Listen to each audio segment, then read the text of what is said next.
সরকারি চাকরিতে প্রবেশের যৌক্তিক বয়সসীমা নির্ধারণে জনপ্রশাসন সংস্কার কমিশনের প্রধান আব্দুল মুঈদ চৌধুরীকে আহ্বায়ক করে কমিটি গঠন করেছে সরকার। সোমবার জনপ্রশাসন সিনিয়র সচিব সংবাদ সম্মেলনে জানান, আগামী 7 দিনের মধ্যে এই কমিটি সুপারিশ আকারে রিপোর্ট দেবে। কমিটির সদস্য সচিব হিসেবে আছেন জনপ্রশাসন সিনিয়র সচিব নিজেই। এদিকে 10 সেপ্টেম্বর ডিসি নিয়োগ নিয়ে সচিবালয়ে বিশৃঙ্খলার ঘটনায় গঠিত কমিটি রিপোর্ট দিয়েছে। জনপ্রশাসন সিনিয়র সচিব জানান, 17 জন উপসচিবকে বিভিন্ন ধাপে শাস্তির সুপারিশ করেছে তদন্ত কমিটি। এর মধ্যে 8 জনকে গুরুদণ্ড, 4 জনকে লঘুদণ্ড ও 5 জনকে তিরস্কার করা হবে বলেও জানান সচিব। 3 কোটি টাকা ঘুষ নিয়ে ডিসি নিয়োগ শিরোনামে দৈনিক কালবেলা ভিত্তিহীন খবর প্রকাশ করে বলেও অভিযোগ করেন সচিব।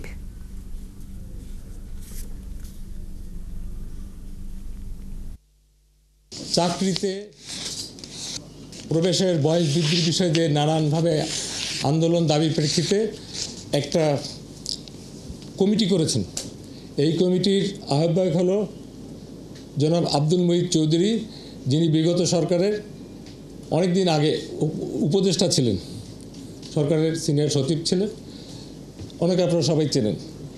এই কমিটির মেম্বার সেক্রেটারি হলো x officio senior secretary, ministry of public administration. এবং এই কমিটির আহ্বায়ককে ক্ষমতা দেওয়া হয়েছে এবং এখতিয়ার দেওয়া হয়েছে যে কজন সদস্য দরকার উনি নেবেন।